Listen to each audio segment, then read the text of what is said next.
we are gonna call the September 13th meeting, no, what is it, October 11th meeting to order. Yeah. And I'm gonna start off with the Pledge of Allegiance.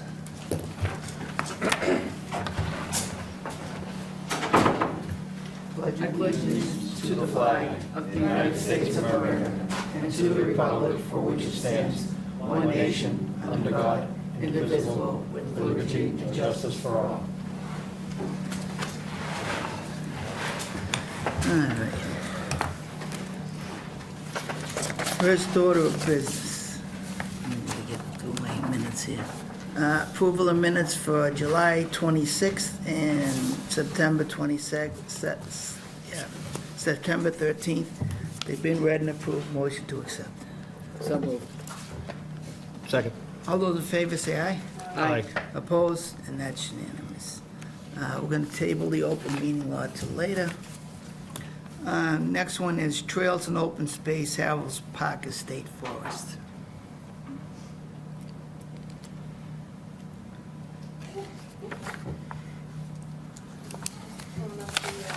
Good evening. Good evening. My name's Rob Jones. I'm here representing Friends of Harold Parker.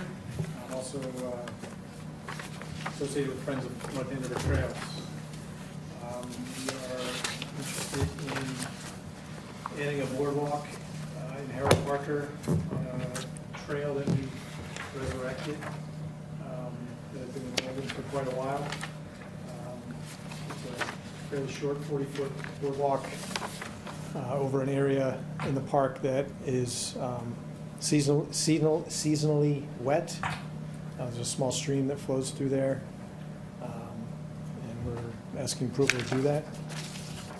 Okay. So sort of standard, we went out, we walked the area, we determined it's a super rocky area, so they'll need a little wiggle room to kind of get the thing going straight, because obviously the terrain doesn't go straight, and the way people used to use it was sort of meandering, but if they're gonna put a boardwalk in there, it needs to be straight, so maybe a couple saplings, I think we got. There's a picture in the material I presented showing where we intend to route the boardwalk, and there's a couple saplings that would.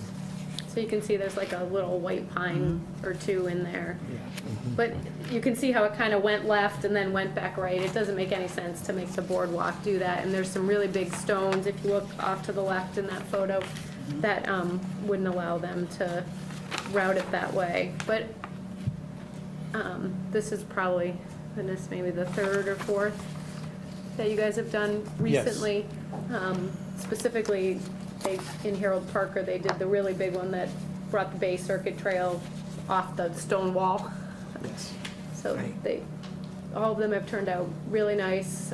Did you determine pans or posts or what's gonna, I think we're going to try to use sleepers. sleepers? And the stream channel, you can see in the first photo, is really narrow.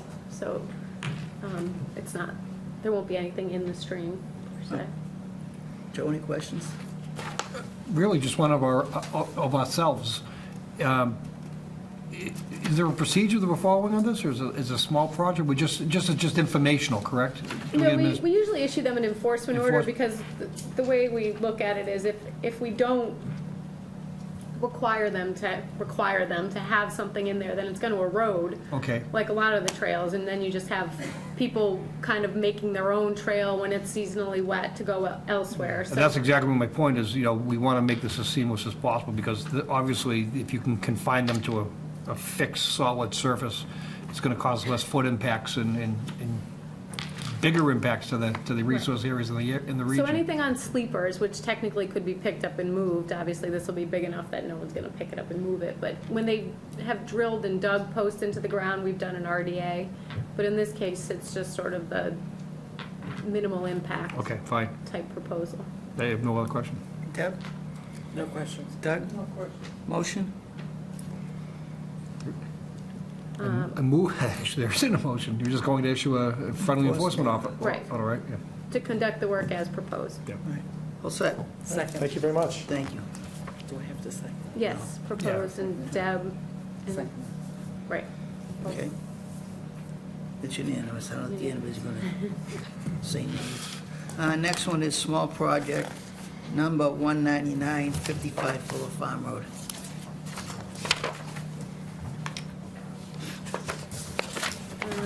So this was the one you've seen this before. And what you asked for was to see a plan that basically showed that what they were proposing would be outside of the 50-foot no-build zone, anything new that would be touching the ground. So we went out, we did a lot of measuring, the wetland, we put in a third flag. The plan I have up here now isn't the one with the third flag, but it's the one that kind of shows where the 50-foot buffer zone would pass through the old deck and the new deck.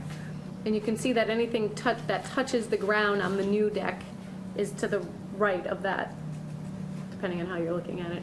As I look at it, it's to the right of the 50-foot line, Meaning outside the 50. outside of the Correct. 50. So the two new fittings will be number 5 and 6. The new stairs will be on the far right. And in the hatched area is the existing stairs and existing footings, which will be removed. Okay. Joe?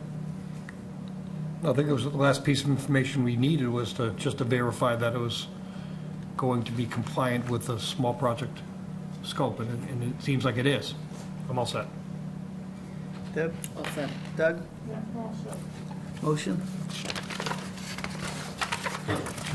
So it would be to approve, Just type, I don't think it's an A, right? It's a, a deck is replacement, yeah, sorry, A is replacement in kind, but I think it's more than that. it's going to be a Sorry. K, is it other? It's a It's little an bit of A an and a B, enlargement. it's an A and a B. A and a B? And then Kale recommends a pre with the contractor and a post. And honestly, he's hand digging everything, right? He's hand digging it. Yeah, I don't think No erosion erosion controls. control, no. So moved. Second. All those in favor say aye. Aye. Aye. Opposed? That's unanimous. Thank you. We got the other thing, right? Second, we got the small project. Isn't it, Joe? Don't we have to prove something else too? When we do small projects? Yeah, we actually have to make a motion on I'll do it issuing both. the order. One is to approve as an A and a B, and the second is to approve the work as proposed. That was, with the I think I heard pre-and the motion that way, too. Okay. Yeah. Yeah, she did. post. I knew what you meant. She rolled them in together. I think I tried to rewrite, Kale's new, so she tends to lump everything together, but it's typically two votes. One, to approve as, accept as whatever letter they proposed it as, and two, to approve as recommended. Right, But we've lumped them together before. we can do that. It's not a new thing. Okay, next one is a small project, NACC 201, 101 Duncan Drive.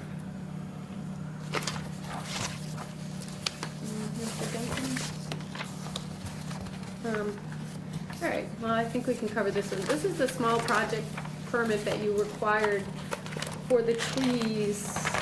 This was 15 trees, the majority of which are, have some sort of sawfly infestation.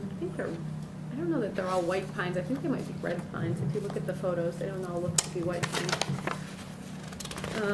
The closest tree is 40-something feet from the wetlands, and a lot of times if trees are dead, dying, or hazardous, we remove them administratively, but this one seemed a little, with 15 of them and some portion of them being in the buffer zone, we thought that in conversing with you that this was something you should review. Kale recommends some replanting. She's happy with, given the location, none of them is in, they're all along the driveway or within the existing yard, so she was fine with if they wanted to replace with some shrubs, maybe high bush blueberry or winterberry. She thought both would do well there, but said we could provide a list of natives and they could pick. She would want to review with the contractor just to make sure the trees that are outlined here are the ones that actually get removed, and then a post-construction allowing either cutting flush or grinding. So they are going to grind, stump grind. I mean, they're in their yard, so Yeah. they should either grind or cut flush. I'm not sure which they prefer, but the resource area, if you recall, remember the house across Duncan is the one that has that conservation land next to it, the conservation restricted land. It's a big wetland. He put up a wall against it. I think it was like 88 Duncan or something. Okay. Right, And then on this side, they also have a little isolated wetland out back.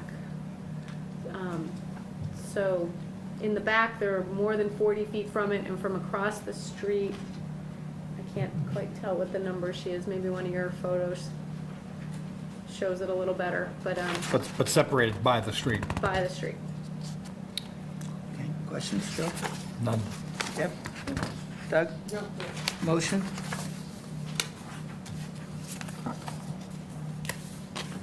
So it would be to accept as a Project L, mostly because they had checked the box for pruning, but this doesn't fall into that Cutting category. them down to some pruning. And that was another, Yes. other, right. Yeah. So moved. Need a second. Second. All those in favor say aye. Aye. Opposed, and that's unanimous. And then to accept with conditions for pre and post and replanting. So moved. Second. All those in favor say aye. Aye. Opposed, and that's unanimous. Okay, next one is small project, 202, 125 Peachtree Lane.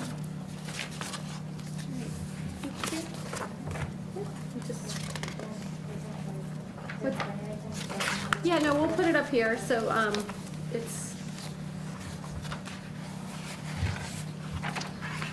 so this is you've seen this plan before, because they came before you to install the proposed pool outside of the 100-foot buffer zone.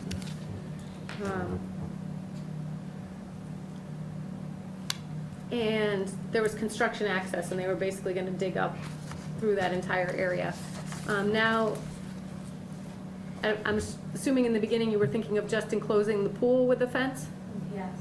And now they want to enclose the yard with a fence, which puts it into another category, which we didn't contemplate when approving their small project the last time. So the fence would be outside the 50-foot no-build zone, but within the 100-foot buffer zone. And part of it would be chain link, and part of it would be white vinyl. Questions? None. Deb? No questions. Doug? No questions. Motion?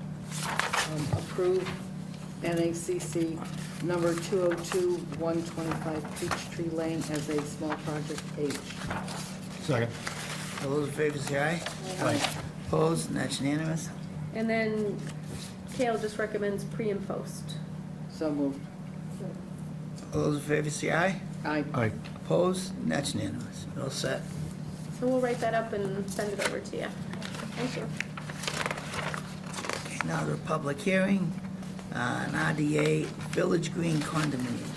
I have to recuse myself from the vote, but I have to stay to keep the quorum. Did you receive I a got butter a butter notification? notification, I did. Oh, sure, I should have, but I did. I think the determination has to have 4 signatures to be valid, I think. Al is supposed to be coming. Let me just text him and, oh, wait, that was Sean too. Not sure, I'll be pretty late, okay.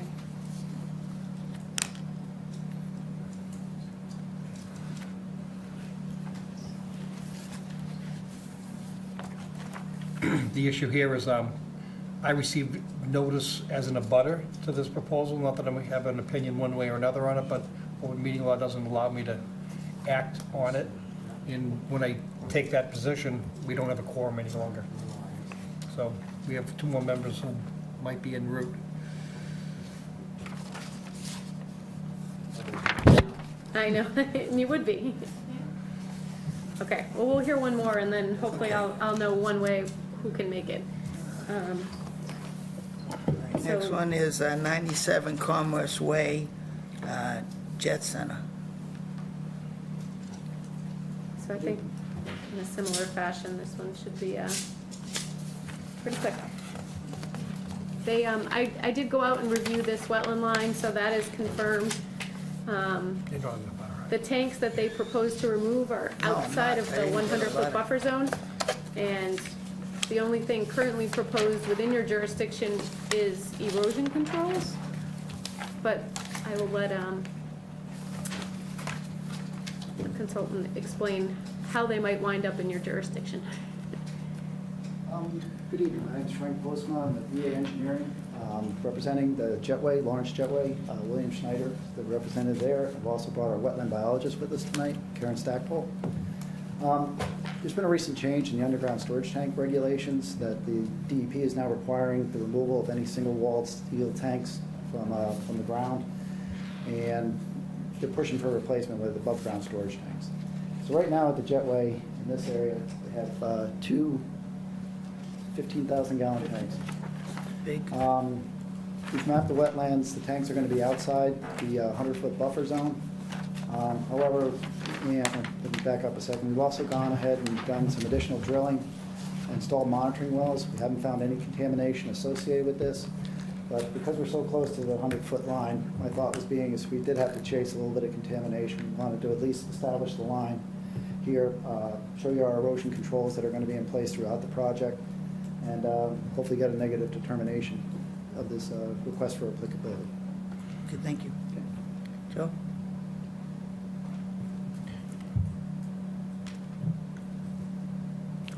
I'm having trouble looking at, seeing on the plan, where is the 100-foot buffer relative If to? you look up, it's the green line on the plan on the screen. On the screen? Thank you.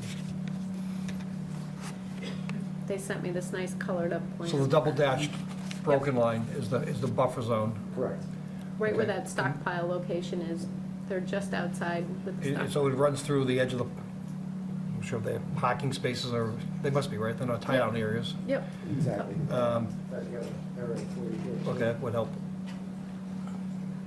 And So we're in this area. so the excavation of the two tanks on the far right, as I'm looking at it here, on this plan? Yes, Which is on a- the far side, yes, Yep. far right there. Okay, so it's outside, but you said in case you've done monitoring wells and haven't found any contamination, but you're saying if you do, you're now under a control release plan. Exactly. Depending on, where in the regulations, if we'll be monitoring the tank pull during the process with an instrument called a photoionization detector.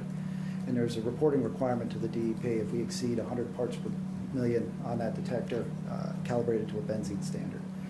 So, but even if we don't trigger that requirement, if we do find some contamination, it's the owner's request that we obviously remove anything that's there. And this is, I struggle with this every time we deal with, other, hazardous material concerns. And I'm not an environmental scientist, I'm not gonna use the right acronyms, but is that's fine. it RPM, is it our Release Protection Measures Plan? What do they call It's it? called an immediate response action plan, Immediate, all right. but there's also a, But that out trumps anything that Concom would issue anyway.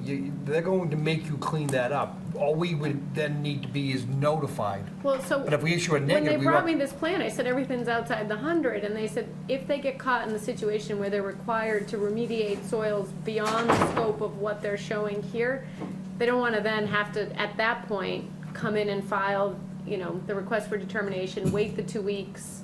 They just But want how's to be. that a negative, if that's what we're looking to do today? If it's a negative, all they'll be doing is excavating some soil. Everything that's gonna happen as far as the construction and the tank removal will be outside of Sure. jurisdiction. So if they excavated soil under any other project, we'd still do an RDA. They're gonna store the stockpile outside of the 100-foot. Everything will occur outside of the 100-foot, unless they have to dig. I assume And I don't want to get caught up in the procedure. The they're not reality gonna is be if there's a release, excavating- we want it cleaned up too.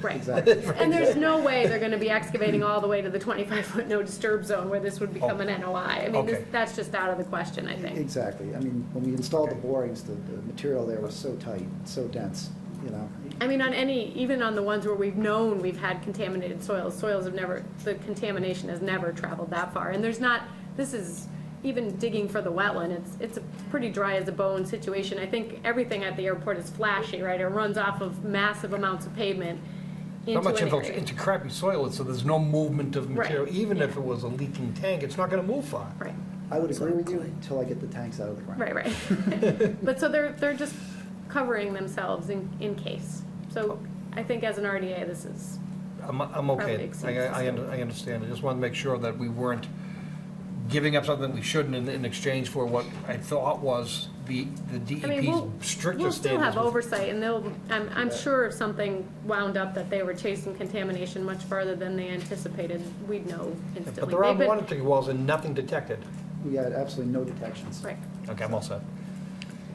Are you required to have an LSP on site when you do the excavation? I am an LSP and I. Oh, will be you're an on site, LSP, yeah. so that solves that problem. Yeah. Now, the question I have is on the stockpile. Yes, sir. That's gonna be all the clean stuff. If hypothetically you find contaminant, you're gonna put it separately and kept and covered, correct? Yeah, in fact, what we'd likely do, because of the traffic that goes in and out of there, and the hangar actually houses the state police helicopter, so Yeah. they don't want to have any large piles around their helicopter that's going to be it. So likely we go in with roll-off cans and put it directly into that. That way, we don't even have a stockpile, there's no erosional issues, and, you know, when it comes to keeping the But you container. you still have to, you have to retain that on site for some period of time, even in a container, right? Just till we characterize it and get it approved for disposal. Okay. So we would take 5 days to get the laboratory back on that, another 3 days for me to get the disposal package approved in. Where are the tanks going?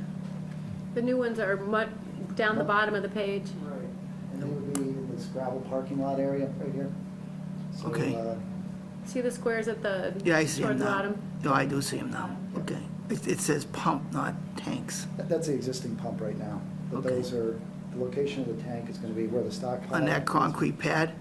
And part of it, the dispense, or the load-on area will be in that concrete pad. They're going to be like con vaults, you know, the concrete tank vaults. No, they're going to be a double-walled, above-ground storage tank. Double walled, a single, we're putting in one single tank, not two. It's a double walled steel tank. Double wall steel with no concrete protection barrier, all right. So we'll have bollards around. Just to make sure no containment impact. within Yeah, itself. Exactly. I'm sorry, go ahead. Bill Schneider from the Jet Center. Yeah, it's proposed that we have a building permit open at this time for the pad that will hold the tank, and the tank itself has containment on the pump assemblies. So that's all, that's in fact, the Conservation Commission is yet to sign off on that permit. That's Right, pending this, yeah. But it's outside the 100 anyway, so it wouldn't require that action, any action from Wouldn't us. require any action, just to form The you, building right? inspector requested it, and the Just to form you? Lieutenant Bonafart's, I probably mispronounced the fire prevention officer's name. That's But close. he's well aware of this removal and construction, and he wanted your input as well. Right, and so what I'll do is when I issue the negative determination, I'll attach it to the online building permit, and that way everyone can see that everybody's truly talked this through and the understands loop, what the yeah. implications are. Deb, No questions. Doug, No questions. motion? Move that we consider the filing a, was it issue a Negative negative? number 3 Negative number for work in the buffer zone. Great motion, so moved. Second. All those in favor say aye. Aye. Opposed? That's it. Thank you very much. Thank you. We still don't have our quorum. Al said driving. Okay.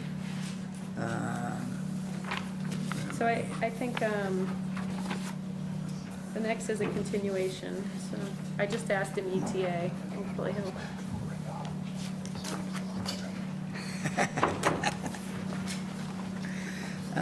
Next one to be, is continued, is 2/4/2/17/12.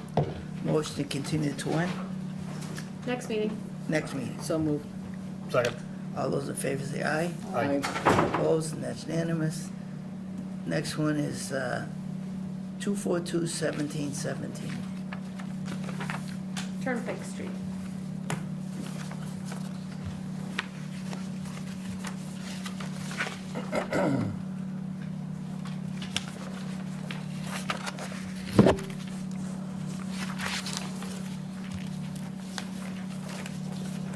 So, we need a plan for that separately, right?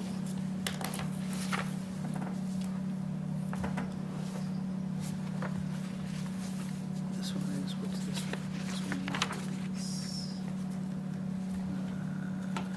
Turnpike Street. Do you have 2 full-size for me? Yeah. Right here. Thank you. I just didn't have anything to sign, so I'm just looking for the, where I stuck the plan here. Turnpike Street.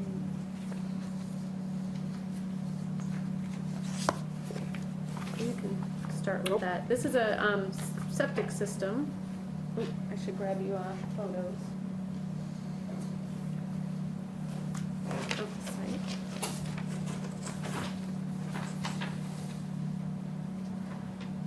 They all have a copy in front of them, Okay, so good. they're gonna. So this is a septic system repair for the 119 Turnpike Road, and, street, I should say.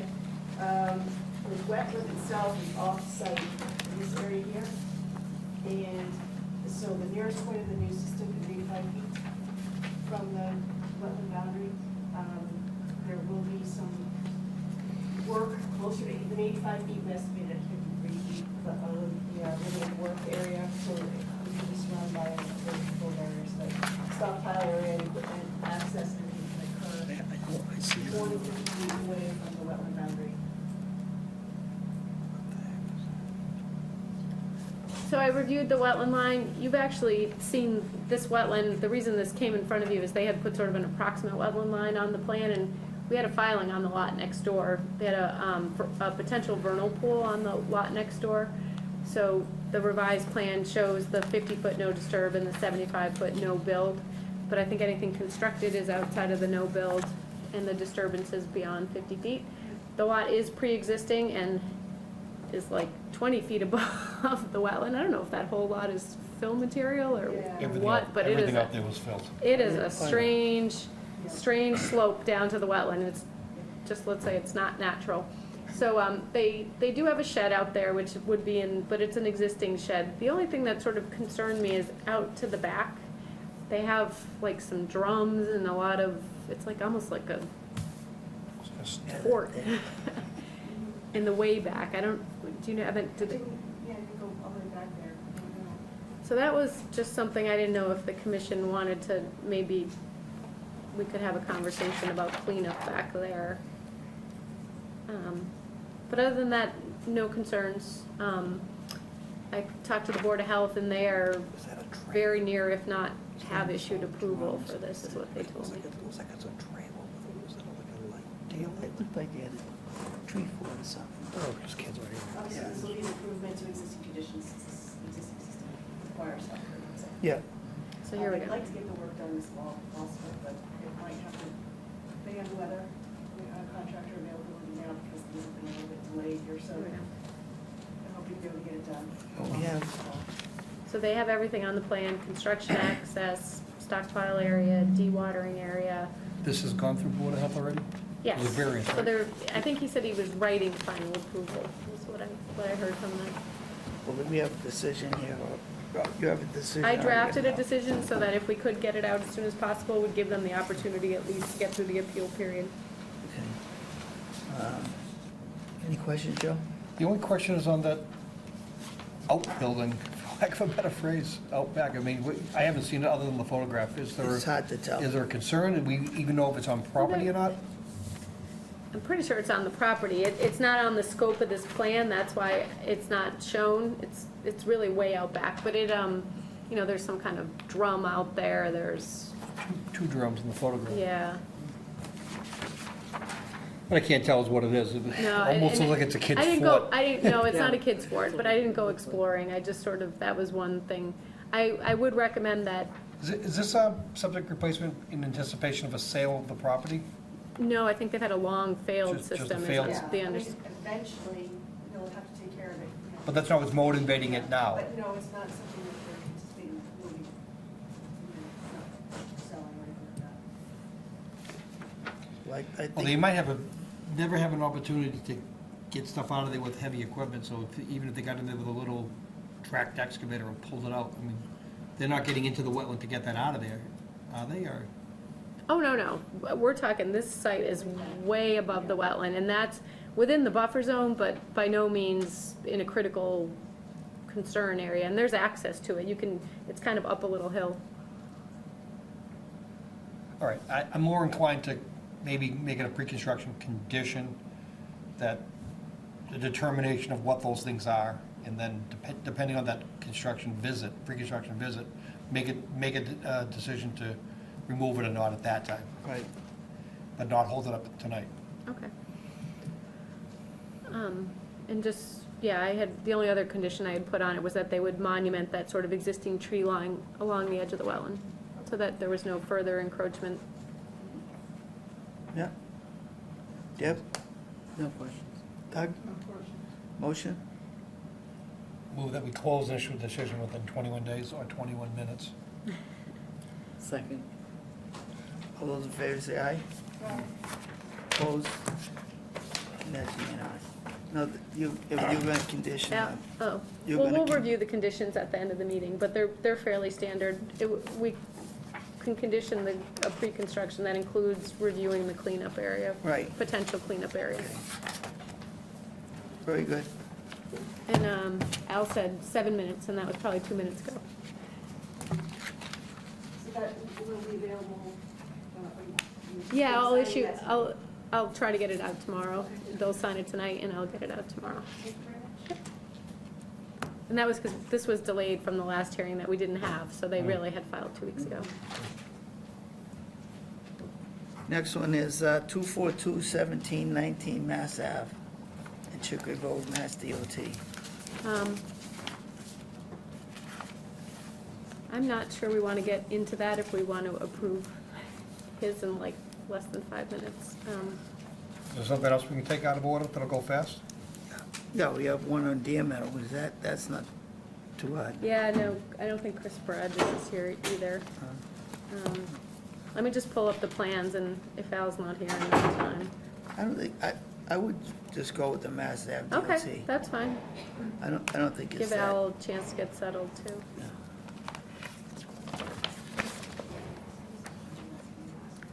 No, I have your plans. Oh, okay. One thing I've forgotten to collect, and those who haven't dropped it off, we need to get a butter notification. You don't notify a butter, so I'm okay with that. I just, now that we're rushing through everything, we didn't get it for the 2 RDAs specifically. Should I give you a tear sheet now from the, I think we probably already have the legal ad for, Yeah, she showed that, she showed the tear sheet here, so. yep, we're good. Okay. Good evening. My name is Susan MacArthur. I'm from Mass DOT, and I'm here with our consultants, Kristen Hayden from CLD Fuss & O'Neill, and Mark Caulfield from Green International, who's the sub-consultant on the project. This project is for intersection improvement at Chickering Road and Mass Ave, Route 125 and 133. And as such, it is considered a limited project under the Wetlands Protection Act. The project includes roadway widening, lane configuration, excuse me, my throat is going, pavement markings, some drainage improvements, and some pedestrian accommodation as well. As a result of the project, there will be some bank impacts to the stream near the intersection. Were you going to bring up the plan? I'm, Oh, okay. store and go, maybe? Go to thumbnail, thumb drive, and go to presentation, yeah. Here we go.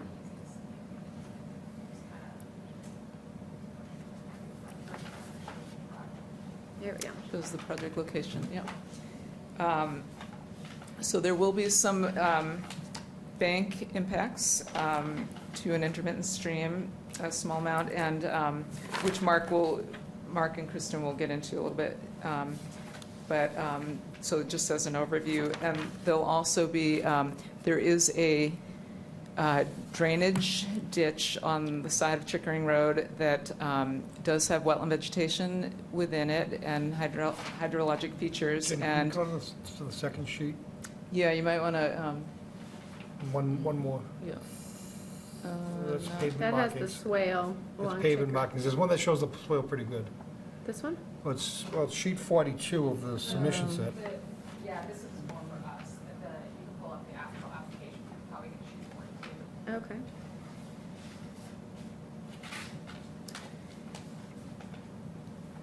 More so the folks at home can follow along with the presentation, testimony.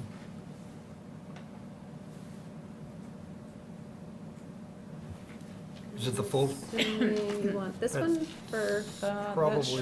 That does show the ditch on the Yeah. bottom quadrant there, bottom left quadrant. Yeah, that's probably the best one. Right. And it does extend a little bit, so it's linear, and the Chickering Road is the one that goes up and down there.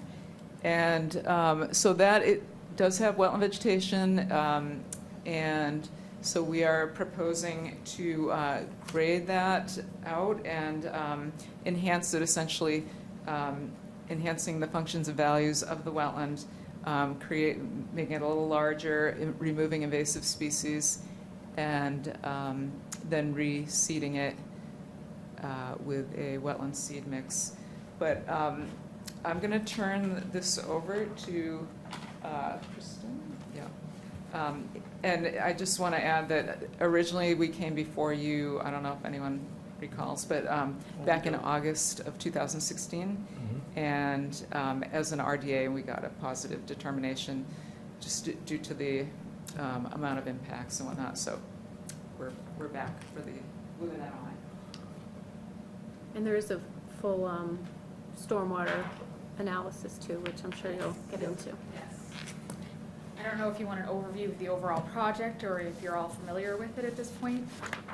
No, not really, or I mean, just the just the Wetlands wetland issues. impacts? Wetland impacts. So, and I guess that if, in the context of the wetland impact, the drainage improvements, you know, where do they ultimately go? If they're going in the same area, maybe some description. so there is an outfall today that outlets to this ditch that is considered a wetland. We are basically replacing it. We are enlarging it a little bit, and a little bit more of the roadway will be draining to this area than there is today. Just the layout of the closed drainage system has resulted in that. We are increasing the impervious area of the intersection by about 33,000 square feet. So we do have a little bit of additional runoff as well off the project. But with the increase in the size of the wetland, and it will mitigate that additional runoff as well. So it's kind of having a double impact. And we've got the calculations. Yes, we have the And calculations. the reason why I asked very specific questions is, so you guys were here 13, 14 months ago. Yes. And about 3 years ago, the condo association came in with flooding issues coming out of this area, and they really had to make some serious drainage improvements on their own property just to protect their properties. Yes. So anything that, even the slightest change, not 33,000 square feet, even the slightest change in volume or the rate of runoff in that area will affect that condo association unless this calculation Yes, there is a proves large, otherwise. the channel continues down adjacent to Autran Avenue, and we have seen that with today's development around the area, that it is being taxed already and there is flooding concerns. I believe Mass DOT is going to be attempting to, trying to get some of the local areas to potentially disconnect in conjunction with this, not as part of this project though, but in the future, just to help deal with the area. If that's correct. As far as impacts to the wetland, we are permanently impacting about 194 square feet with the construction of a retaining wall to hold up the sidewalk of the roadway. And we're going to be impacting about 2,447 of temporary, I guess, is what's going to be restored. 194 is replication and 2,253 is restoration. So we are expanding the wetland slightly as well. And mind you, though, we reviewed the wetland as part of the RDA, but it is an unmaintained drainage swale. So in the same way that unmaintained detention basins sometimes develop more wetland characteristics than they were designed for, this one's sort of the same thing. But definitely, you know, not sort of a... High value. I never like to say I value, know. right? Because everything has value, but it was designed for drainage, and that's what it should be used for. It really isn't wildlife habitat, or I'm sure it provides some, but that's not its primary function.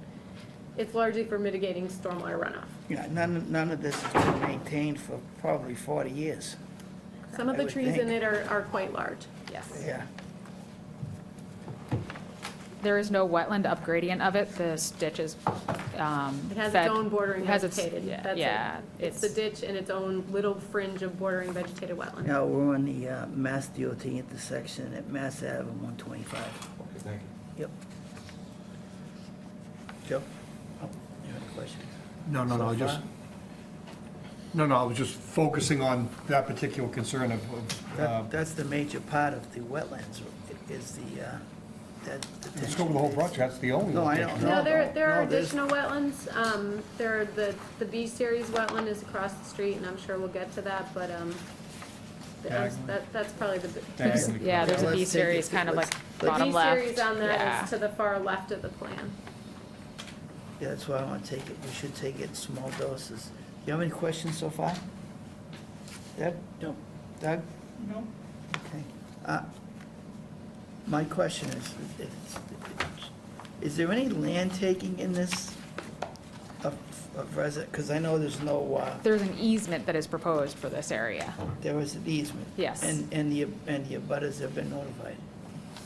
We're still going through the right-of-way process, Okay. but they will be, yes. They're, Because I'm just questioning that house on the corner of Mass Ave and 125. I mean, the sidewalk is going to be at his front door. yes, that is true. That's within the right-of-way, Yeah, though. that's the That's one, not the yeah. part where the. There is a slight right-of-way encroachment, but the majority of the work on that corner is actually within the right-of-way. There is a very small sliver that is actually, Okay. the house, mean, I just half say of his some- driveway is actually built within the right-of-way. There's a little like turnoff that he Yes. has on that corner, that's within the right-of-way. Well, I live in the approximate area, so. Okay. And across the street, Mm-hmm. is there going to be any encroachment on the pink stucco house? I'm just throwing it out The there. other corner, opposite the house that we're Directly just talking across the about, street. direct down the bottom of that plan, it's, the house Across, isn't. across In Chickering other Road words, on the corner. where your turnout is. In that on big blank 125. area right here where Yes. my cursor is, yeah. There'll be some slope impacts, and there's a small drainage ditch that goes there, and I know that she did show up to the hearing and express some concern about the intersection and the accidents that occur there. And we are going to be removing some of her landscaping, but again, that will be dealt with through the right-of-way process, and she will be compensated for that. Okay, I'm just throwing it out there because I'm just letting you know because I know the abutters Yes. firsthand, so I'm just giving you a heads up. Thank you, I appreciate that. I know you, like you said, you don't notify them, but if you try and blindside her, you're gonna have a bad day. Yes, I would agree. Okay. All right, so we don't have any questions so far, so you Okay. can continue, please. I think that's pretty much it. We did complete some drainage calculations and a stormwater report, and it has been submitted to the engineering department for North Andover at the DPW, and they're okay. reviewing it currently, and I discussed it with him today, and he said he would let me know what he has for comments, and we agreed that we would address any of the comments he has Okay, as that's a great. result. Are we no longer sending them out on our own? We can send it out. That was in my recommendations to you, whether you thought internal review or external review was required. They I are saying- think only because of the history with the other property and the issue that we had with them doing their work, I think we owe it to them as a matter of fairness, because we put them through a process that was pretty tough.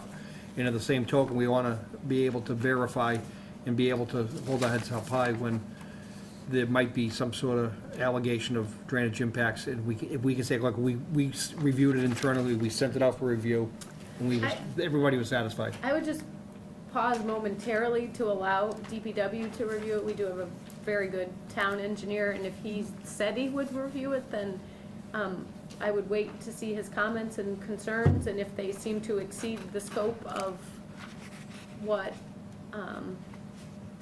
we're comfortable with him being the one to say the next steps are.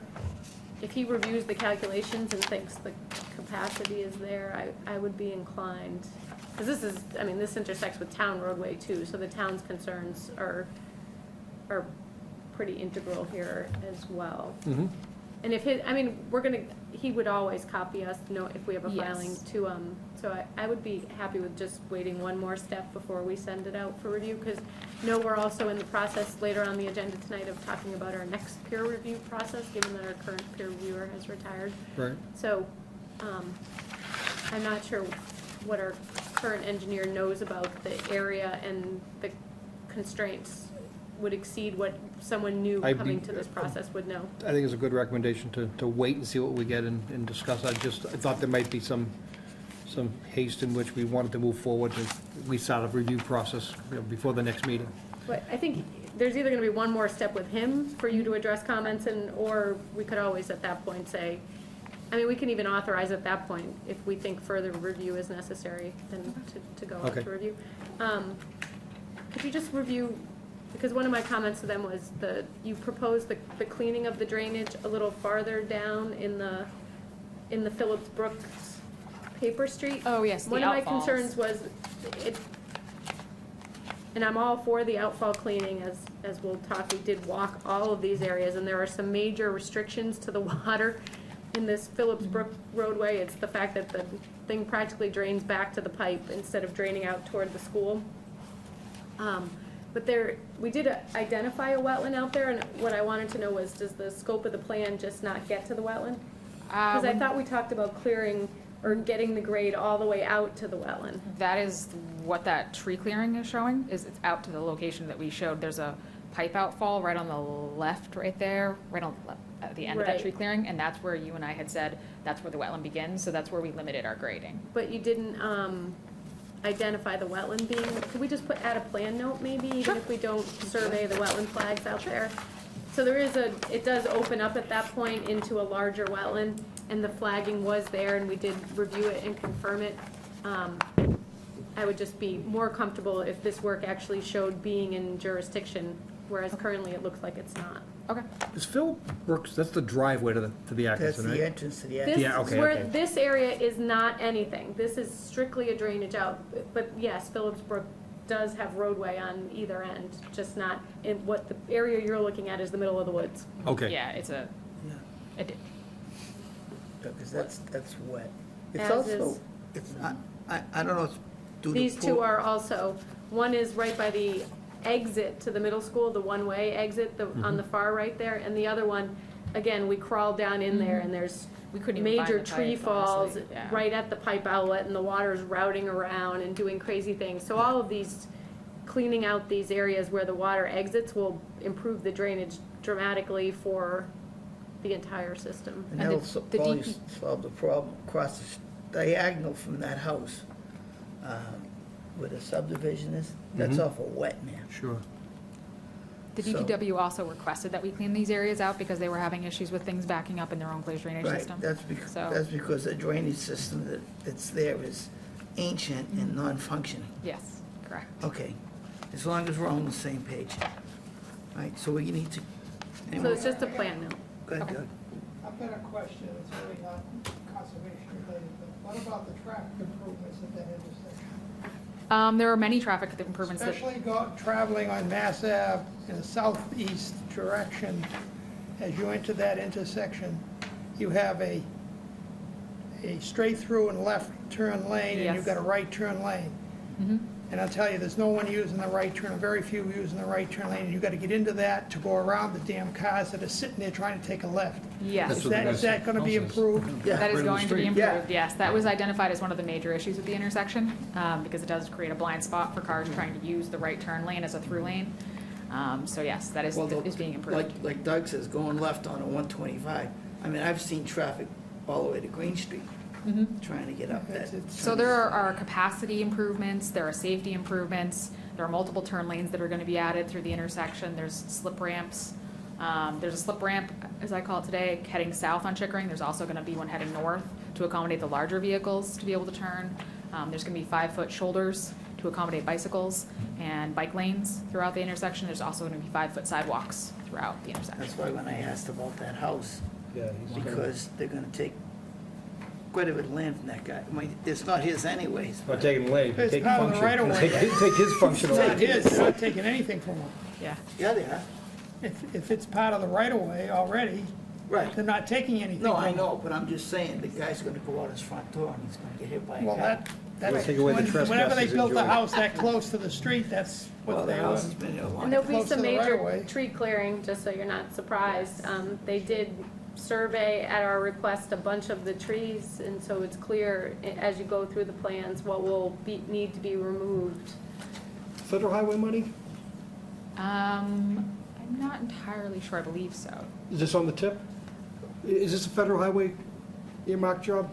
Federally funded, I believe so. I believe is. so. So any tree removal, there's a tree mitigation plan that you have to follow anyway under federal highway underwriting, right? Yeah, Mark is, Just while we're on the subject of trees, one of the things that I believe is the case is there's a tree ordinance which states that removal of trees has to go before the planning board when it's in a wetland area, and or buffer zone to the wetland area. We will have to remove quite a few trees from that area where we propose to basically enhance the wetland there. And that number is 43 trees. And my understanding is that without an okay from the Conservation Commission, well, basically the Conservation Commission wants to proceed with that. So the trees that have grown into that swale were not meant to be there. If the Right. swale had been maintained, it wouldn't be treed. And they do propose a wetland seed mix. The only thing I brought up again to them was, we had talked at some point about maybe a buffer zone or a buffer between the condos and that swale. Was that something you were able to work through or no? That was something that was looked at Mass DOT, and the conclusion was that they could not do it. Again, I think that's something that's worked through in the right-of-way process typically, and that's how they handle it, rather than providing plantings. And potentially having maintenance issues with those plantings, they'll work it out financially with the owners. We're gonna have to continue this anyway, but, Al, do you have any questions? I don't. Okay, thank you. So, motion to continue? So we'll wait for the engineering review and decide what the next steps are from there. And you'll just, the plan note, I think, is the only plan change required, so probably wait until we hear from others on that. The town engineer. Yeah, okay, sorry, so you're Okay. motioning. Someone? Second. We have motion and a second. All those in favor say aye. Aye. Opposed? That's unanimous. Thank you.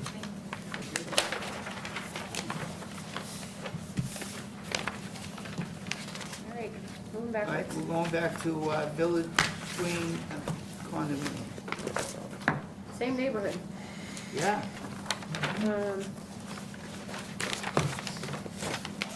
Much This is a quick simpler one. project.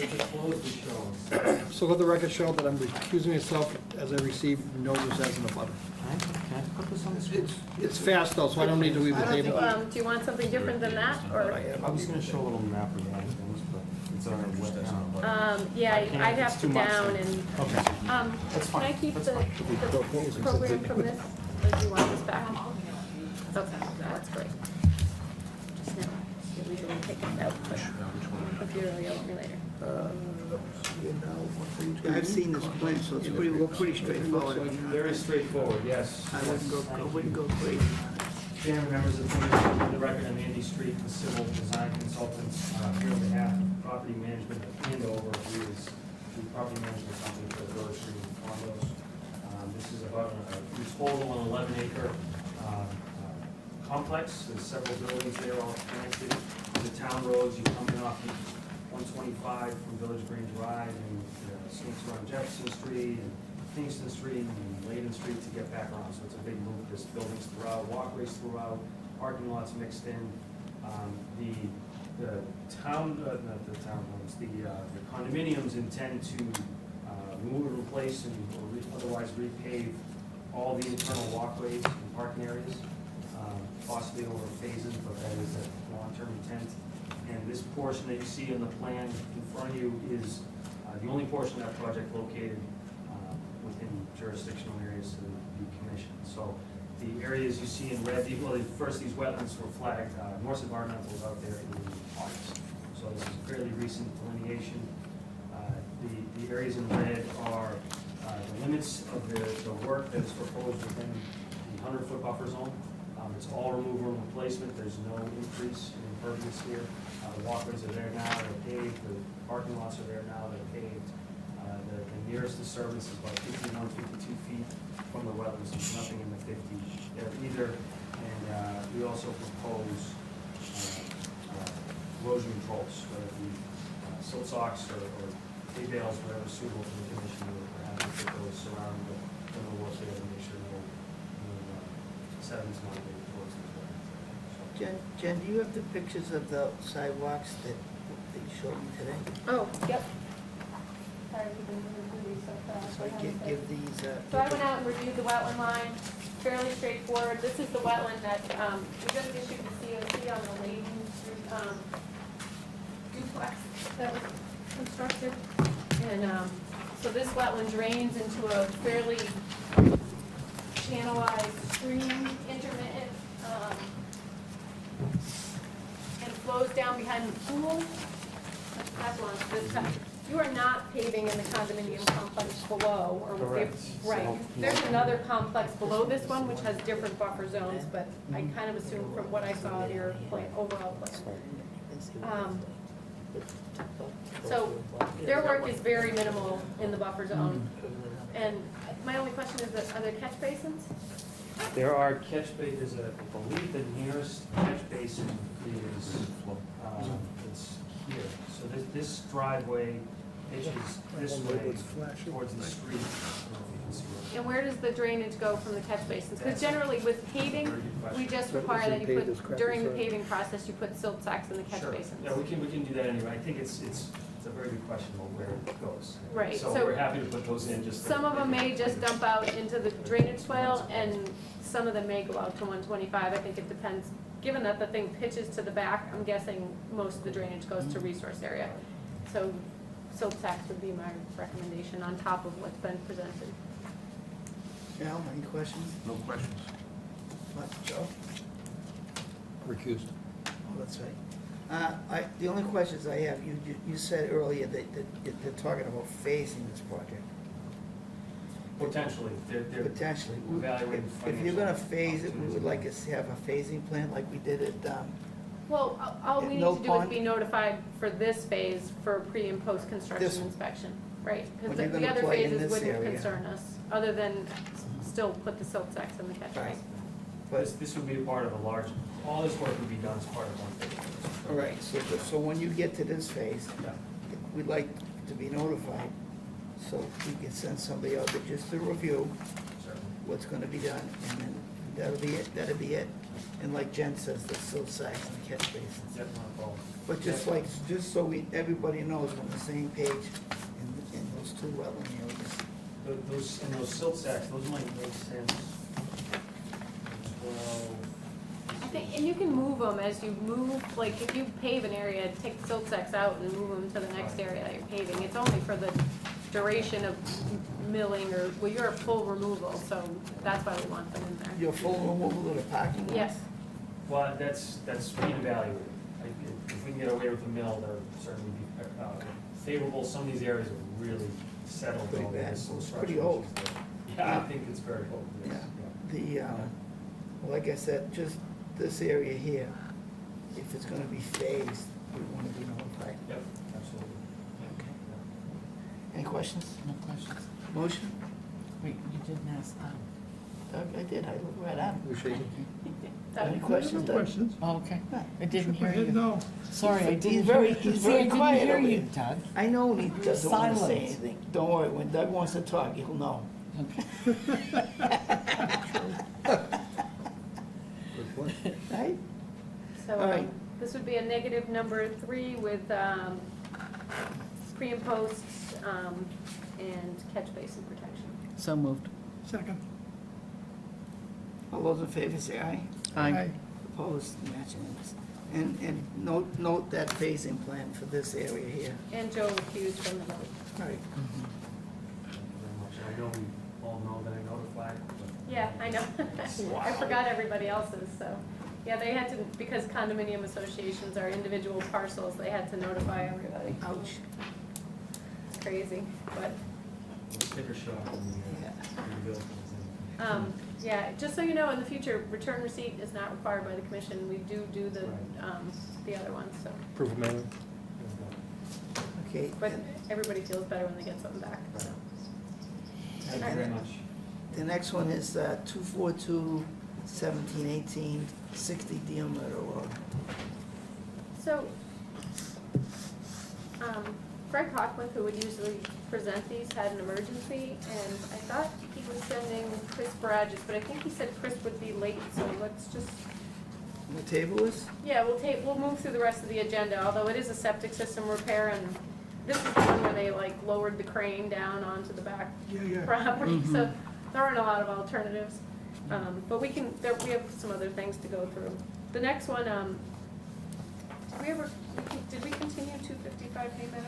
Just sort of losing track. Yes, I think we did. So we're on the enforcement orders, 458 Johnson and 889 Johnson, you previously heard. And we both gave them a requirement to do their planting by September 30th, so they're just updates. 458 Johnson, we just couldn't schedule to meet before, so they're requesting a continuance to 10/25. What's up It with was, 80? it was already done, I think. Nope, Oh, it wasn't? nope, Okay. these are enforcement orders, we haven't, Oh, we okay. just got there. Second. Motion was made and seconded. Okay, I'm sorry. All those in favor say aye. Aye. Opposed? That's unanimous. So 889 Johnson was the one next to Resca. When I was out reviewing the delineation, just happened to see that they had cleared the backyard. They wouldn't have known that they were in the buffer zone to a wetland that was above them and also slightly below them, but here's their, just as an update. They owe us a monitoring report in 1 year, but they've done their planting as required under the enforcement order. And so the next thing will be monitoring, just an update. They found the plantings to be a little sparse and the deer have decided to feed on them. So they may do additional planting in the spring, which will just enhance the area. So are we closing the enforcement or leaving? No. it? It's just an update, right? Just an update, Update. but they were required to report by this meeting, so Okay, we're reporting. all right. And the next one is 440 Great Pond Road. So- Hancock Landscape. This one this is, I'll present the photos because I'm asking you to certify or.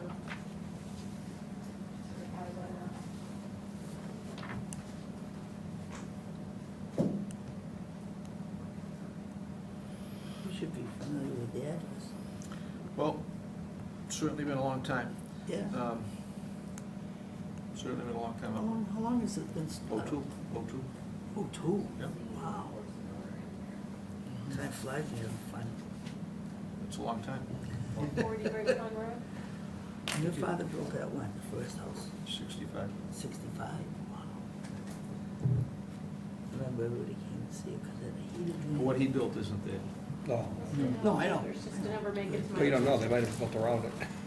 No, I watched it get leveled. Yeah. Sad. So the property is being revived, which is a good thing, but in the process of doing so, we had a landscaper who was on the job, who hired a second contractor to do some invasive clearing. More like a land clearer. That resulted in some pretty serious clearing right In the down lake. on into the lake.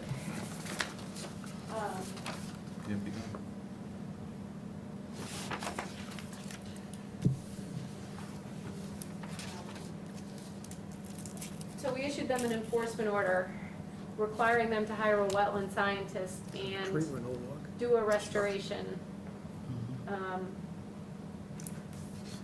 So we have compliance, no one's not trying to work with us, but they have yet to hire that wetland scientist, so I recommend ratifying the enforcement order and continuing to the next meeting for the planting plan, for which I will be heavily involved in what to plant. So moved. Is it all 40 years?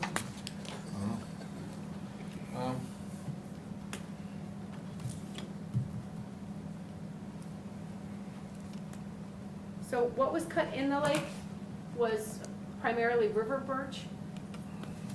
What was cut in the buffer zone was primarily buckthorn and rhododendrons. So I'm guessing the rhododendrons back in the day were very ornamental. There's some kind of small structure down there. It was probably surrounded by rhododendron. I'm sure the birch that was in the lake has just sort of come up in the lake.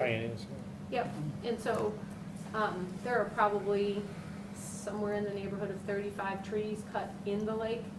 So But I think they were saplings, and as you can see, I mean, some of them up to 2 or 3 inch, but the majority of them were pretty small.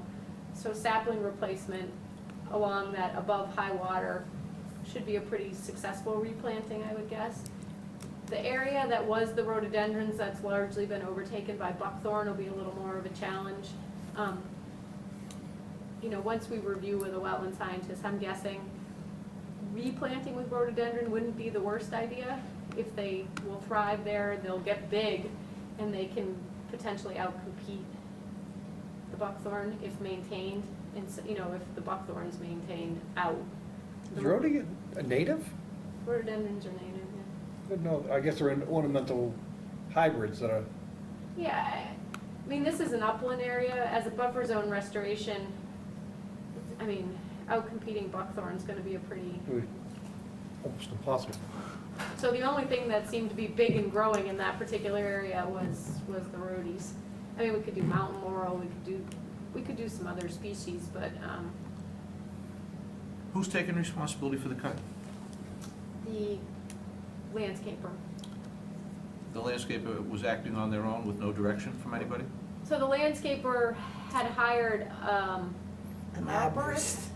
an arborist, we'll use quotation marks around that, who happened to work on the weekend, You while the landscaper was not on site. have to back up a little bit. Who engaged the initial landscaper? The owner of the, oh, no, the next party up is the property management folks, or the people who are in charge of the revitalization of the property. Then there's the owner above that. What was the scope of work, and who authorized the scope of work?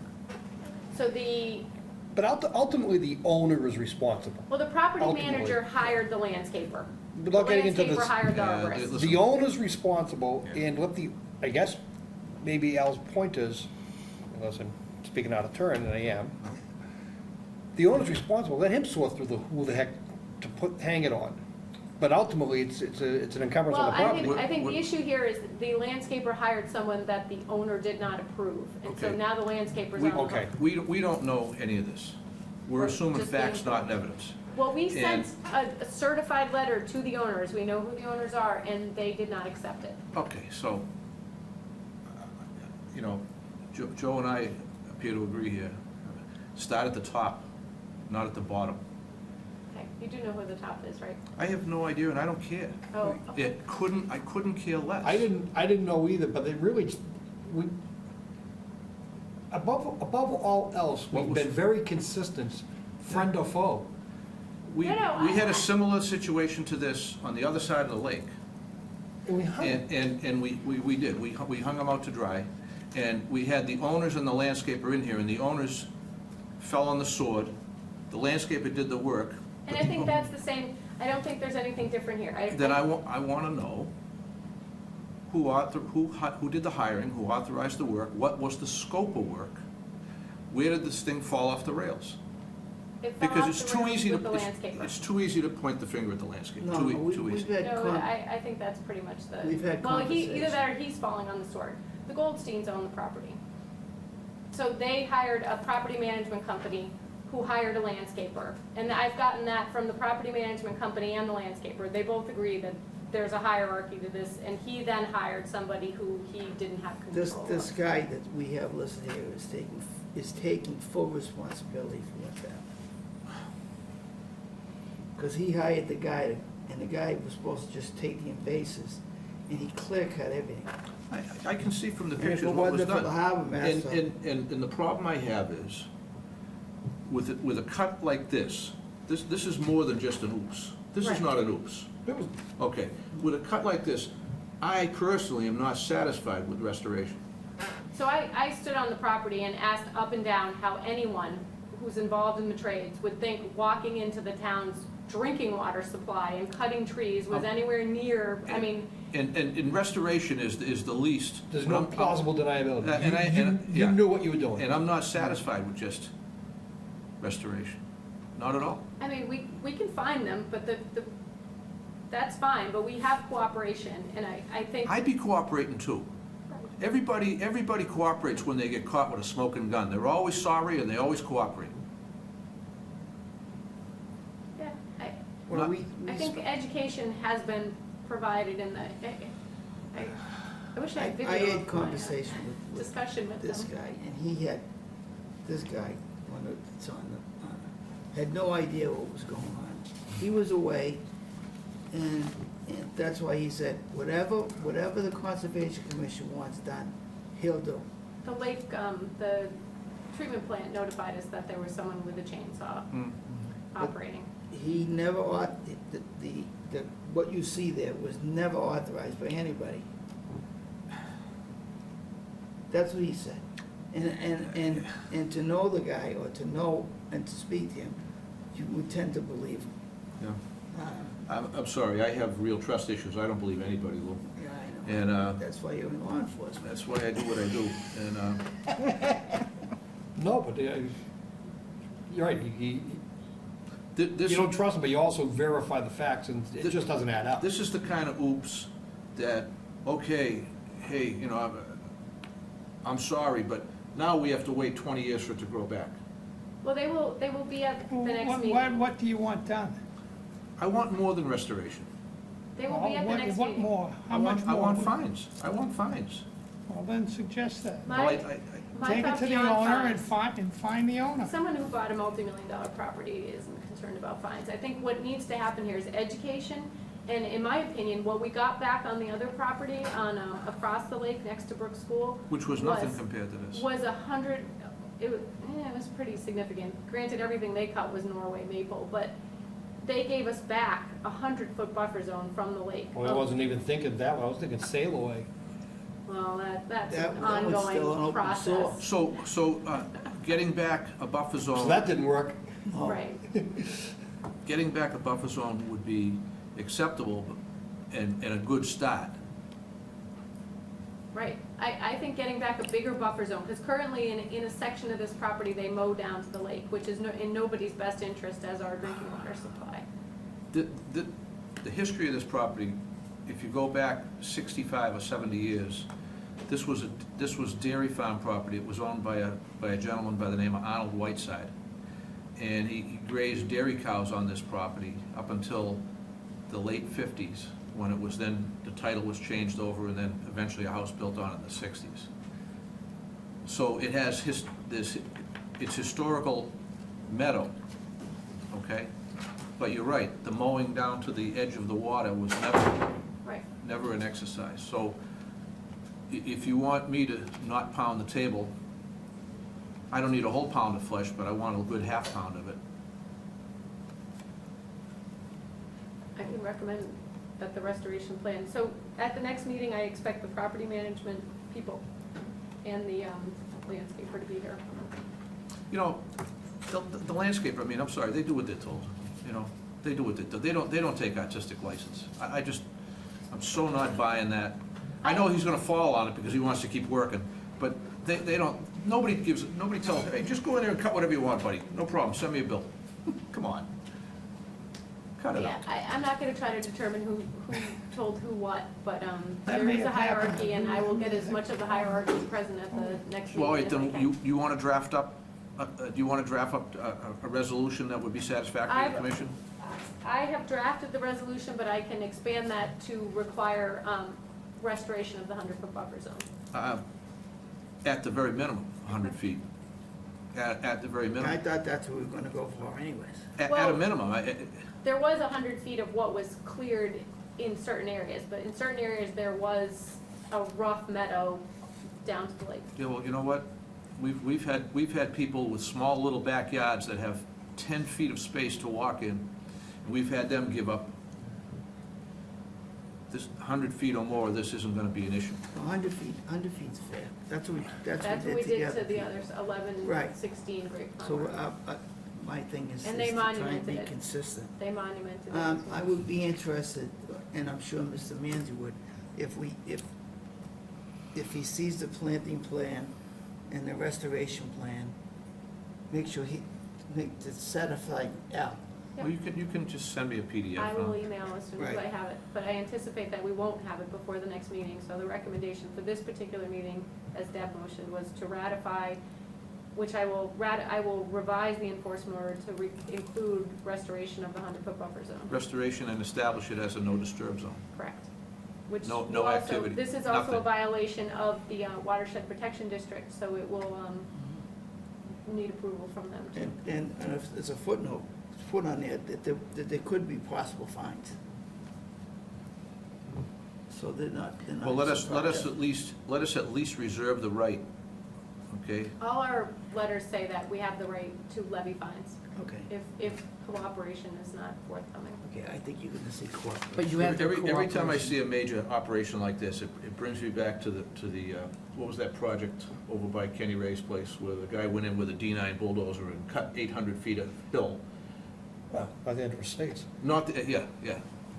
I just remember that one. The Very first the guy went in with a D9 bulldozer. 800 feet out of location. Took 800 feet off the location and cut the hill. It took 10 years for that to be stabilized. Remember that thing slide? It took yeah. 10 years to get stabilized. Pat Seacamp. Pat Seacamp was the guy that finally stabilized it. The whole hill. But, and what we got from the operator was, oops, They put the matting down. 10 years to fix it. See my fair share. Mess. So, you know, you get a little tired of this stuff. I understand fully. That was a mess. That was a big cut. That had to be what, 25 feet? Oh, much All of more. that. Oh, much more. Much more. So you had said you sent the violation notice off certified mail to the owner, Correct. and it was Came back. Refused. refused, not that it came back. It came back refused. Written refused. So it was Wow. attempted to deliver it and the person didn't But we accept also it. sent everything regular mail, so they received it. Okay. Okay. You had So I'm not said, sure that's a dodge or not, but as long as the record shows that the violation is to Even the owner. The person receiving it isn't the actual owner, it's a company that it is listed on as the care of on this. We can only mail to who we know, right? I get it. So I don't have I a get street address. I could mail lots of places. I know where to mail, but I mail to what's on the property record card and where the tax bill goes. Okay. So that's where it is. Perhaps you can make copies of that for us. I will. Just for I the, have, so that well, we'd like to see them. yeah. I will send you, when I revise the enforcement order tomorrow to include your requirements and the extended date, I will copy everyone. Okay. Jen, you had suggested planting mountain laurel.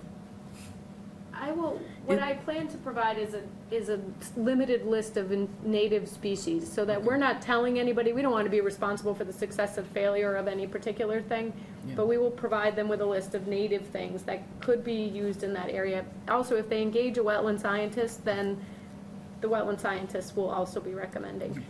But I always recommend planting what's going to grow in that particular area, and that's usually what's already growing I there. agree with you. Plant what will grow. No, agree. I didn't know whether or not that was an endangered species or not. Nope. No, okay, because I thought it was in Connecticut. Oh, mountain laurel? Yeah. I think if you were to take soil samples down here, if you were to auger, you'd go about maybe 6 or 8 inches and you'd be in clay. I seem to recall that land to be clay-based. There's good loam on top, though, because their field is very productive in what it. No, I agree, there is loam, there's the whole area, the abutting properties also. But there were a lot of side slope breakouts due to the clay. There are a couple areas. Yeah, absolutely. As you go farther up the hill. Yeah, up the hill, about midway, they're breaking Yep, out. exactly. And that'll always break out, likely. Do we have the name of the arborist? That I don't have. I have the name of everybody else up the food chain, not the guy at the bottom. So if they have hired an arborist and he's in fact a certified arborist, I do in fact want to get his name because I want to report him. Anybody who's a certified arborist who is in that business certified as such, there is no way this would have happened. Absolutely positively no way, unless his intent was to violate the state law. I'll see if we can get that far down the food chain. Thank you. I have nothing further, Mr. Chairman. Okay. Next one is. So Deb made a motion to motion ratify the to enforcement ratify order the as amended and continue to the next meeting, so. All those, Seconded. And it's been seconded. The pictures. Oh, sorry. All those in favor say aye. Aye. Oh, the other one's going back this way. This is the part, that's the bad part right All there. right, we waited just for you. Thank you so much. Yep. It's very bad. Which one? Lucky we had other things to talk about. Which one is This this? is 60 Deer Meadow. Okay.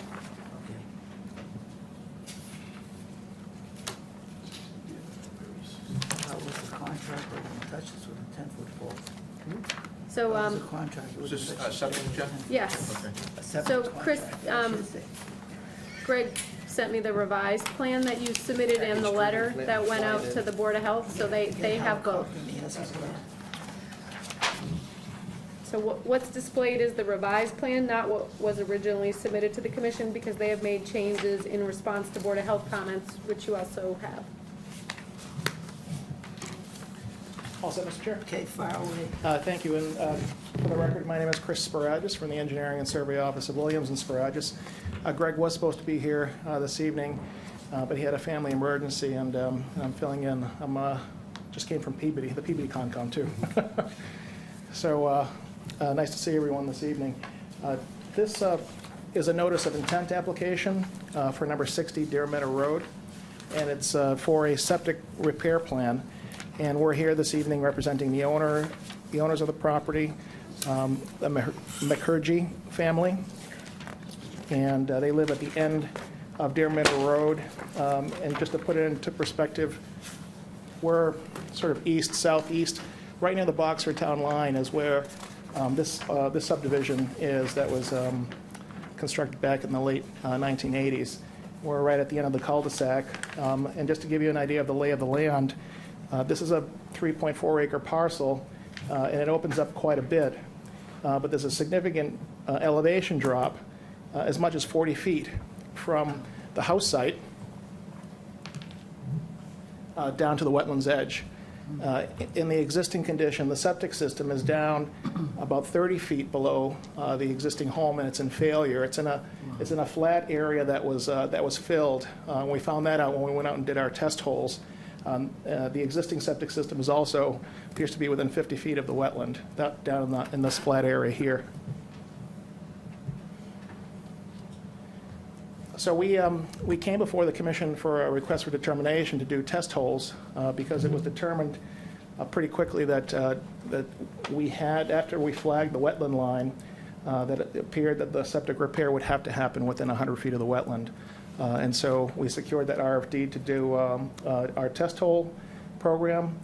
The front of the lot was ruled out because we have shallow to ledge. Regional soils maps identify this area as a Charlton Hollis rock complex. So that can mean that you can have just about everything. You can have shallow to ledge. You can have really good soil.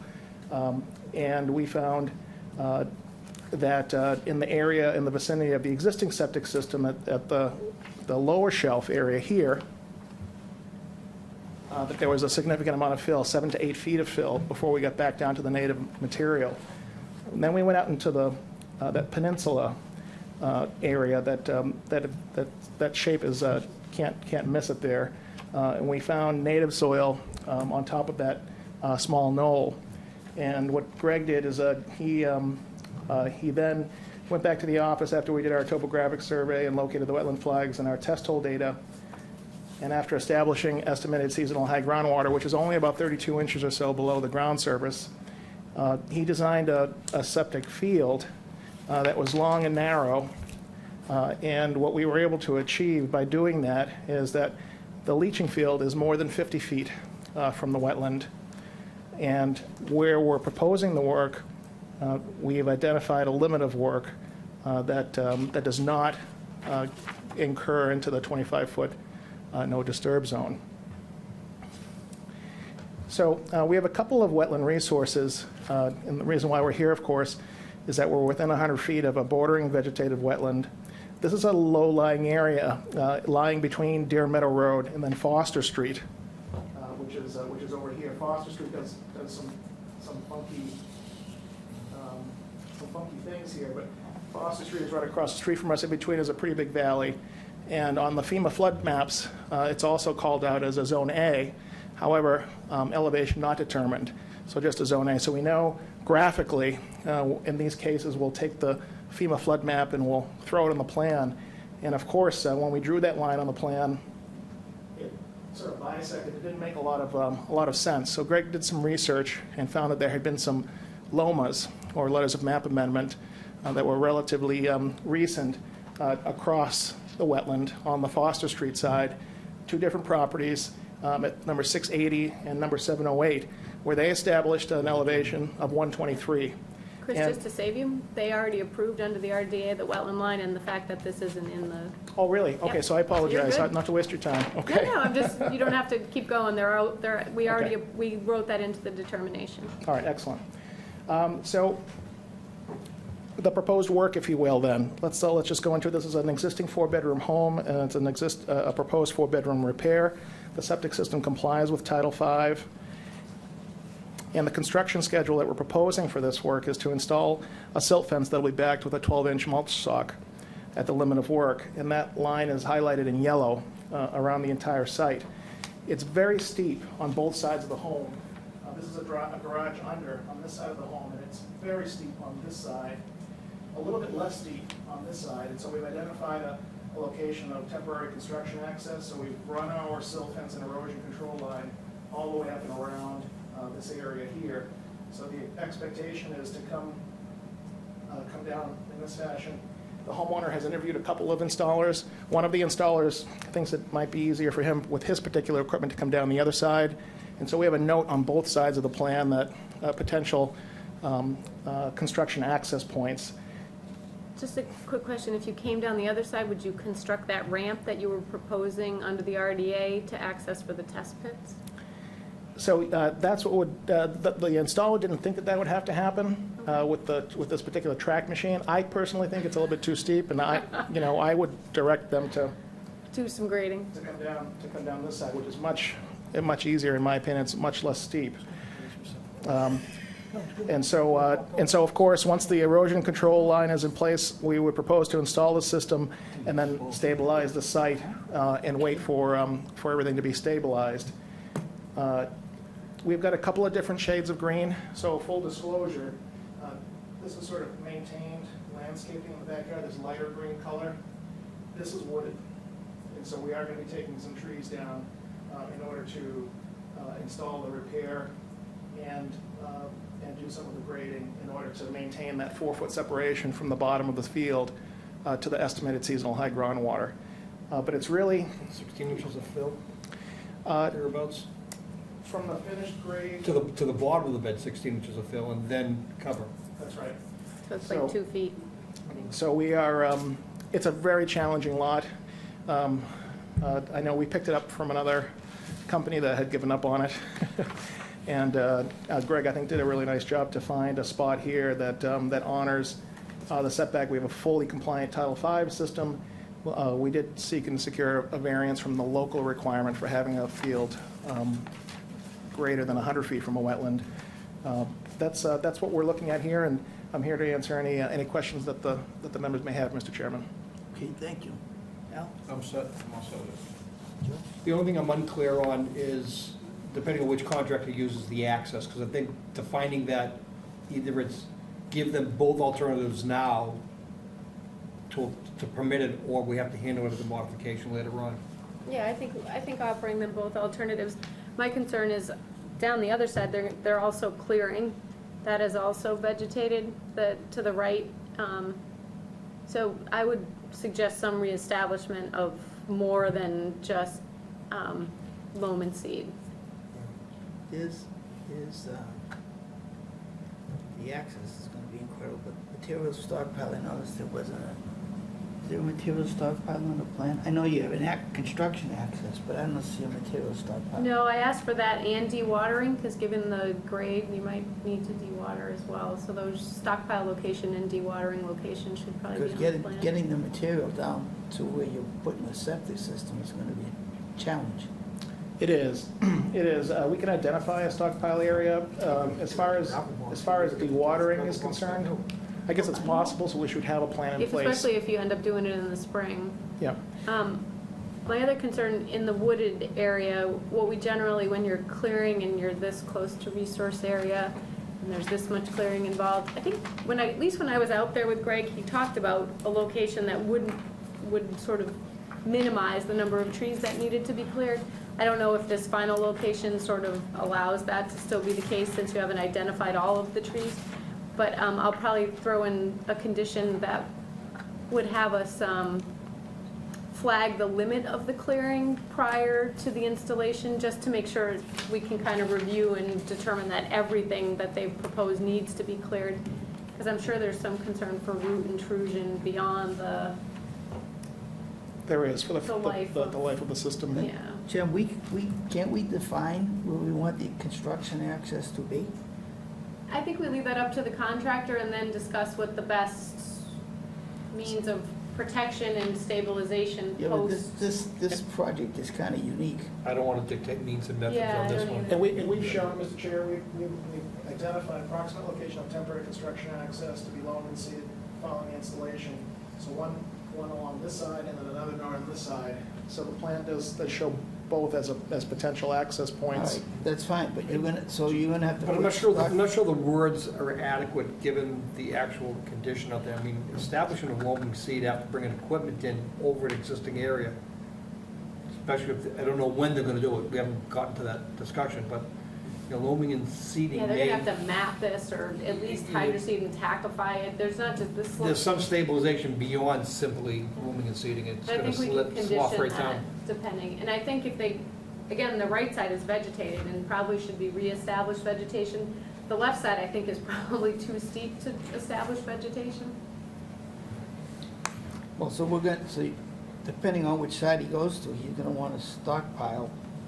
Yeah, so you're gonna have to leave, The stockpile's gonna designate. be in the location of the existing system. I can't imagine that it could go anywhere else. It's the only flat area on the lot, and it would be within the erosion control. So they should identify it, but Right. they don't have a lot of choice. Yeah, there's a nice flat So area. we're down doing a lot there. of speculation of recognizing the degree of difficulty of this. What it really boils down to is, I think they're gonna have to get a contractor under contract. We, as part of a pre-construction meeting, have them be very clear on what it is, which way they're gonna go, how they're going to tender materials back and forth. You know, it's hard enough getting the machine down there once, but to get the materials down there on a cyclical fashion is not an easy task either. So now you got multiple trips up and down, whether it's gravel box or dragging back and forth. It's way too complicated. So I think they get a contractor aboard who, in pre-construction, tells us their sequence and what they're proposing, and then whether it's an administrative approval or whether it has to come back to put more detail on the final They restoration. already have the negative determination to construct the access road. I mean, if that winds up being the best thing to do, then they have the approvals to do that Well, that's already. fine, but if he goes the other way, then he doesn't have the access road. The other way is less steep, there's just more in the way. They have some landscaping there, they have like constructed stairs, they would have to do clearing. It's not, Right, we're it's not looking the, at it in plan. and we're it not- comes across the front lawn and go, you know, I mean, there's a lot of other impediments to that access too. So I would be very cautious for us to not sit here and get so specific on conditions that we start dictating means and methods, because we start buying into this construction process, which was not what No. we do. We're smart enough to know how complicated it is, but the guy who's gonna do it is the guy who's ultimately gonna own compliance. And I want, as part of that pre-construction process, for him to propose it to us and tell us. It might come back as a modification, it might, Yeah, 'cause we don't- but I think it's fair enough. We don't want a mess, that's what I'm afraid of. Do you want to monitor during critical? No, I think Well, we if- always have a monitor, and there'll be, and I'm sure whoever's on this site is gonna, you know, be just as concerned as we are about. But I mean, you gotta, Monitor, in this particular instance, it We've could got- be simply reporting that there's a problem yeah. that is major, so, you know, monitor's only part of the answer. No, I get it, but at least if you have somebody even, I mean, I'm agreeing with you, we shouldn't be dictating hard, fast. No. They're gonna have to make audibles out there on this site, and we might have to let them make an audible.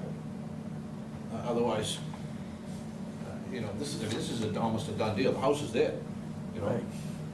How does the system you'll ever do? Yeah, I would say. This isn't the worst. Really? Once you get down there, actually, it's gonna be relatively easy to construct it. Yeah, I'm not Down- worried about the down actual below. construction, it's the access. It's just, that's the it's just problem. remind bringing some Joe, of the materials down there, and once they're down there, I think we'll be okay. It's not that bad down there. It's when the dump truck rolls down the hill that do we you recall the bridge? You All remember the bridge? right, so we So, get, like, 2 houses away from this is the bridge, With the crane tipped where the crane tipped over into the bridge, into the brook. it disappeared. This is no joke, they were putting in a bridge span, they were installing a span. They had a crane set up to put in the span, the crane tipped over, they had to bring in a second crane to take out the first crane. We dubbed it the project, the Bridge from Hell. And this is the neighborhood, it's like 2 doors down from here. It's a tough spot to work. Right. And it's one of those spots that's amazing that anything got built there, truly. Well, this Wild house is West. quite the site. No, The development should have stopped one house shy of the listen, end of the this was street. back in the bad old days when, you know, The Wild West. Wild West around here, you know, they were going up fast. All right, so any more questions? I don't know. Deb, you have a question? Doug? So we're gonna, I think we can close an issue at the next, so you'll get me full-size revised plans with a stockpile location on them, dewatering if you think it's necessary, and maybe some clarification on how you'll stabilize these slopes once, maybe even if it's just like a jute mat detail, or that you'll use tackifier in the seed mixer. I just think I think your contractor and we need a little more specification. We can submit a more detailed erosion sediment control plan, sure.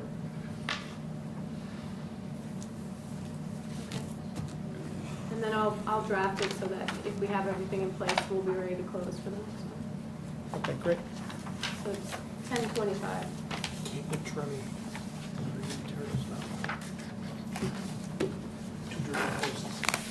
Yeah. Mr. Derrick. But somebody's not gonna spend that kind of money. All right, so we need a motion to continue. So moved. Second. All those in favor say aye. Aye. Opposed? That's it. Thank you very much. What? He's not digging it. He just designed And he's it. glad he isn't He either. just designed it. Well, have to start somewhere, right? Start somewhere. Next one is COs, oh, that must continue. Next one is 242, do I have to? Do you want to vote on the continuance? Yeah, all right. We usually do. 242, 458, request to continue till Next meeting. October what? Next meeting? 25th. October 25th. So moved. Second. All those in favor say aye. Aye.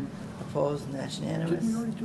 Well, that was the order of conditions that we're going to issue to stabilize the revetment. Got it. 100 Next Great one. Pond Road, we just had a little miscommunication. This is an extension of an ORAD that Heidi had delineated, and I asked permission to go out on the property, but didn't get it before today. So I will go out for the next meeting. So it's continued. So Motion moved. to continue. So moved. Second. All those in favor say aye. Aye. Aye. Opposed, and that's unanimous. 415 Winter Street, you'll probably recall, was a septic system replacement of the leach field only. And it had failed, Ben Osgood did this, and only the leach field had failed, and it had only been in there like a short amount of time. So they replaced it as was required, and they did it in time. When it all was said and done, the homeowner, after the septic system was done, went in and decided to have a patio installed. Modify. Not just any patio. That's excellent. Wow. It seems to have been done with That's some forethought and knowledge, because surprisingly, it's exactly at the 50-foot no-build zone per the plan in front of you. So they did pay the double the after-the-fact modification fees and all that, and it does comply, and they did remove the shed that was in the no-build zone. So there's nothing about it that we wouldn't have approved if it had just been asked for at the time of. So they paid the retro, Yes. yeah, okay. So, any questions, Al? I have no questions. Joe? No questions. No questions. Doug? Motion. This is to approve first the modification and then the COC. I think I combined them as I'll move one. those. Second. All those in favor say aye. Aye. Aye. Opposed, and that's So unanimous. that's to issue the modification and the COC. That's correct. Right. Okay. Yes. Okay. He combined it. We're combining. We're combining today. There's no reason to, Hold this up any longer. Yeah. So 150 Flagship is the next one, and they have to install their wetland markers, so this needs to continue. So moved. second. All those in favor say aye. Aye. Aye. Opposed, and that's unanimous. Use the back of that. Now, do we have to do this, we have to do this decision, Hey, right? Jen, when we just did the modification on it, I just flipped the picture over. There's a question on a new shed. There's a little shed, like the plastic variety, and it's outside the 50-foot zone. I asked the question whether it was there before or not. It's It's outside the 50. 50. It's So we it's on the wo- other side of the driveway, and we had them remove a giant structure that was in the no-build zone. And we Okay. told them the reason I didn't mention it was because we told them they could relocate the other shed outside the 50. So this they is what they did. relocated a much smaller and newer shed outside Okay. the 50. All Right, set. so we have a decision, 242-1717 Turnpike Street, Where is my copy? Septic system. septic system. That was with Mary Grimmer. So the only thing we talked about on that one, Jen, was the outbuilding and the 2 drums. Yeah, I couldn't find that. It looks like a mean fort for kids when I was a kid. It's hard to tell. But doesn't look like it's anything No, but it bad should- going on, but I think we want to verify what it is, if it's in a resource area, this is. Now's the time to get it out of there. Do we know it's on their property? If, Oh, I think it is, I think it is. It Those is. properties go deep, they go way back. like it goes deep, yeah, they don't show the. Then it goes downhill to the wetlands. I'll just grab Sean's copy I here. think it goes back out to sea, it goes all the way out. Does it go out that far? Where else would it go? That's true. All those lots go right out to town line, right? Yeah? Maybe that's where that thing is too, So what's the discussion about the barrels. so how do you want me to condition that? So one, we want to verify it's actually on their property, but having done that. Yes, I've seen the whole site plan. It is on their It's property, on their okay. property. So determine, what it is, if it's a structure within 50 feet of a wetland, and if those barrels had contained anything that's questionable, we probably should get them removed as part of septic replacement. It's probably not gonna have heavy equipment What in that about site the ever again. structure, that falling apart wooden whatever? So determine what it is, it looks like it's a fort. Looks like it's a kid's Okay, so if fort. it's pieces of wood, get it out of there. Yeah. Yeah. Okay. You said these barrels. There are There are 2 barrels, There are a right? couple like drums, like Yeah, 50 And they're gallon closed, drums. they're Right. not open drums, so. You should get them out of, you don't even know what's in them. You don't So even- I'll put some condition like anything to determine to be trash and debris will be removed from the, Yeah. from the no build, from the You no know that disturb. You're gonna have zone. a pre-construction meeting anyways. Yep. So the rest of the conditions are, this is our standard septic system. I don't think there's anything, other than I asked for wetland marking, not at the 50-foot no disturb zone, which would be the middle of their lawn, but along the tree line at the top of the thing. You told her already. Go through the wash. So it would, this would be an as amended. I do it all the time. I wash everything, even pens.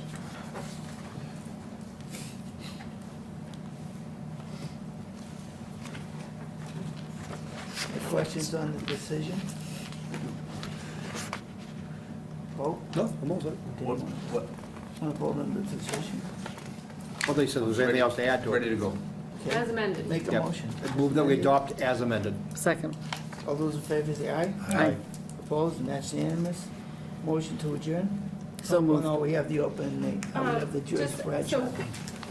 In review of our RFP for new peer reviewers for stormwater management, we had several responses. In reviewing the responses and checking references, we found that there were 2 qualified individuals, and not knowing how these reviews will come in, we recommended for the stormwater review, an individual who reviews out of Framingham and reviews for Dedham, who used Lisa Eggleston as a reference, and who she said, knew that Dedham was using them, and recommended that we contact Dedham and make sure they were happy with his services. They continue to use him, and so I would recommend having him review The other is Horsley Witten, who reviews for Andover, and they've reviewed all the Merrimack College things that we've seen. I don't have any reason to expect that their reviews wouldn't be adequate, but given I've that. actually worked with Horsley and Witten in somewhat reviewing Milton as well. Right, so given that we have two potentials that have the potential to satisfy the needs of the commission, I thought, and planning thought that if we alternated for the next 6 months and got some reviews from both, that we would at least get a sense of how everyone reviews, and so that's the plan, and we're just sort of looking for your. So one is an individual person, not a firm. Correct. He has a firm, like Lisa did. But, all right, so we incorporated. The Yes. issue, at one point, we had an issue with... Liability, everything. Yeah, with the professional liability. Nope. All right. All those things can be provided, or maybe even were provided in the RFP, I just can't remember everything that was in there. So we have full packets from everybody, they would all have to sign contracts and do all those things. So I'm just looking for your approval to keep switching them off and you get to see their reviews. And we're gonna still use the same one as planning as we do. Right, we would, if Horsley Witten was reviewing for us, they'd be reviewing for planning as well. No problem here. That's a Okay. great We got it. recommendation. Yeah. All right, so I will let them know. And outside of that, everyone needs to sign their disclosures for. Meeting, Pass them down. coming your way. We're gonna pass them down just like in And we are school. ready to. Motion to adjourn. Motion to adjourn. Second. What about these? All those in favor? Aye. These, certificate. Opposed? No, certificate.